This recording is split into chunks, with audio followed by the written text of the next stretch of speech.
ఏమీ లేదయ్యా, నువ్వు యాగం చేస్తున్నావని తెలుసుకుని వస్తూ ఉండగా ఈ దశరథ కుమారులైనటువంటి రామలక్ష్మణులు కూడా నీ దగ్గర ఉన్నటువంటి ధనస్సును చూద్దామని ఉత్సాహపడితే తీసుకొచ్చాను ఇక్కడికి. మీ ఇంటిలో దేవరాతుడి కాలం నుండి కూడా పూజలు అందుకుంటున్నటువంటి శివధనస్సు అనేటటువంటిది ఉన్నదిగా, దానిని ఈ పిల్లవాళ్ళిద్దరికీ కూడా కాస్త చూపించవయ్యా.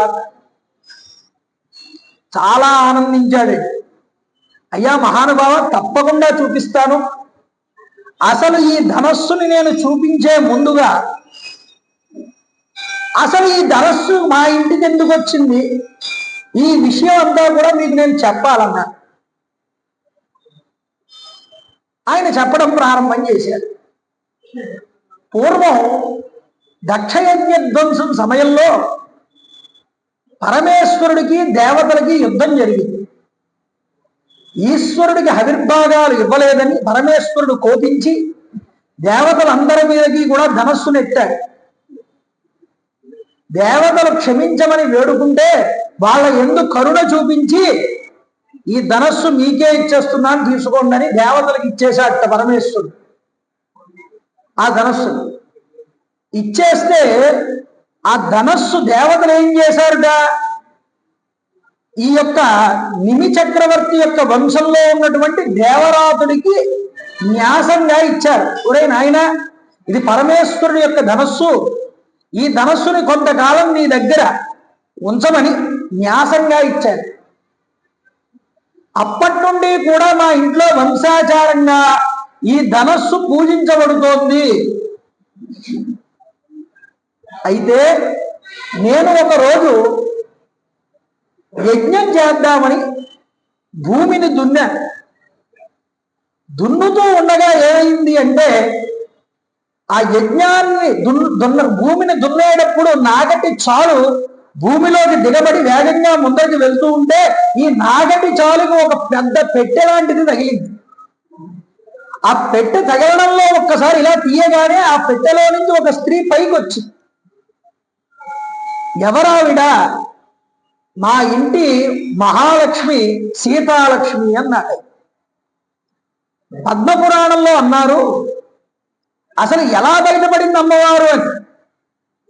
అద లోకేశ్వరీ లక్ష్మి జనకస్య పురే స్వతః శుభక్షేత్రే హలోత్కాతే తారే తారే చ ఉత్తర పల్గుని అయోనిజ పద్మకర బాలార్క శతసన్నిభ సీతాముఖే సముత్పన్న బాలభావేన సుందరి. చేతితో పద్మం పట్టుకుంది కండి అమ్మవారు. ఉత్తర ఫల్గుని నక్షత్రం రోజున భూమిని దున్నుతూ ఉండగా ఆ నాగలి చాలుకు తగిలి పైకి లేచింది అమ్మ అని చెప్తున్నారు. అంటే అమ్మవారి నక్షత్రం ఉత్తర ఫల్గుని. ఇలా లేచిన తర్వాత ఈ అమ్మాయిని నేను పెంచుకున్నాను. ఈ అమ్మాయికి తగిన వరుడు ఎవరు దొరుకుతాడా అని వెతుకుతూ, ఇదిగో ఈ మా ఇంటిలో పూజలు అందుకుంటున్నటువంటి ఈ శివధనస్సున్నదే, దీనిని కన్యాశులకం కింద పెట్టాను.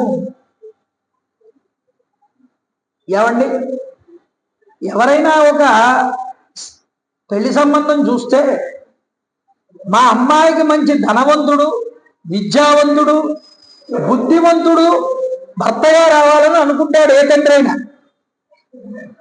లేదురా, మా ఊరి అవతల కొండ మీద ఒక పెద్ద బండరాయి ఉంది, ఆ బండరాయి ఎవడైతే ఎత్తగలుగుతాడో వాడికే నా కూతుర్నిచ్చి వివాహం చేస్తానంటాడా?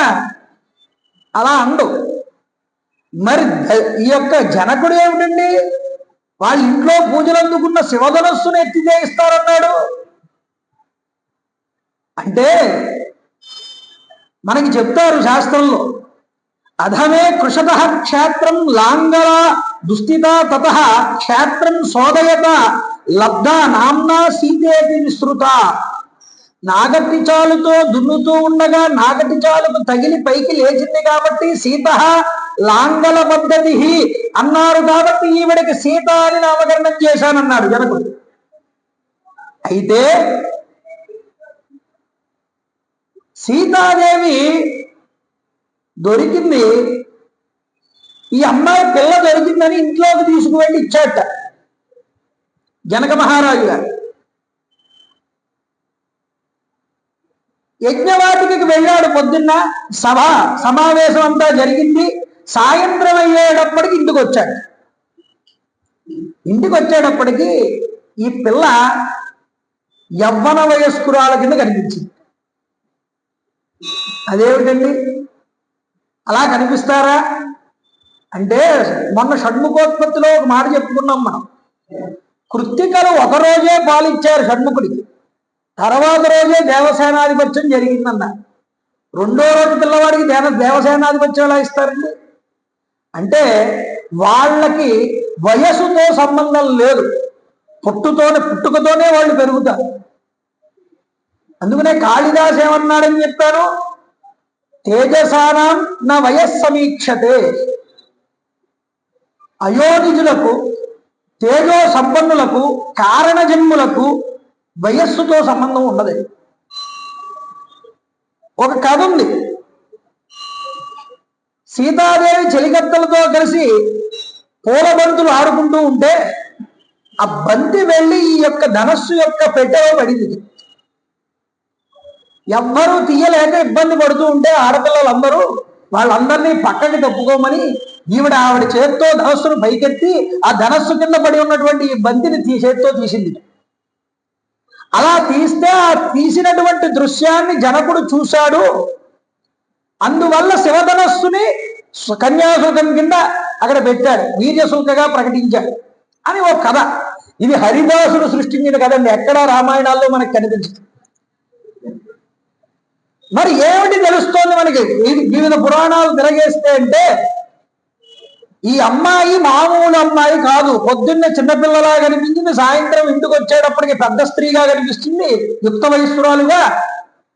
అంటే ఈవిడ సాక్షాత్తు అమ్మవారే అని ఒక నిర్దేశమైనటువంటి ఒక భావనకు వచ్చాడు జనకుడు.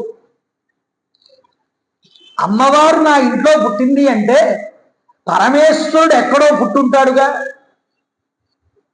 మరి ఈ పరమేశ్వరుని గుర్తించడం ఎలాగా? పరమేశ్వరుని గుర్తించాలి అంటే పరమేశ్వరుడి యొక్క శక్తి ఆయన యందు ఉండాలి. కాబట్టి మా ఇంటిలో పరమేశ్వరుడి యొక్క ధనస్సు ఉన్నది కాబట్టి ఈ ధనస్సును ఎత్తగలిగిన వాడే పరమాత్మ అని ఒక నిర్దేశానికి వచ్చాడు ఆయన ఆలోచన.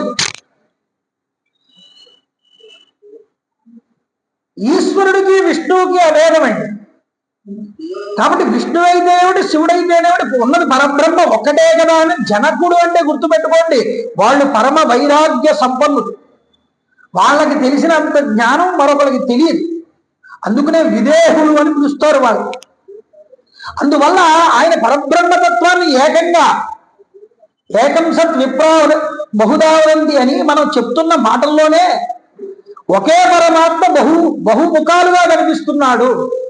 ఆ జ్ఞానం కలిగిన వాడు కాబట్టి పరమాత్మని గుర్తించడానికి పరమాత్మ వస్తువునే పెట్టాడు పణంగా. అందుకోసం ఆయన ఏం చేశాడు, ఈ శివధనస్సు ఎవరైతే ఎక్కువ పెడతాడో మా యొక్క కూతురైనటువంటి సీతని ఇచ్చి వివాహం చేస్తానని వీర్యసూతగా సీతను ప్రకటించాడు. ప్రకటిస్తే ఏమైంది అంటే మొత్తం ఖండాలలో ఉన్నటువంటి రాజులందరూ కూడా వచ్చారు ఈ యొక్క శివధనస్సును ఎక్కువ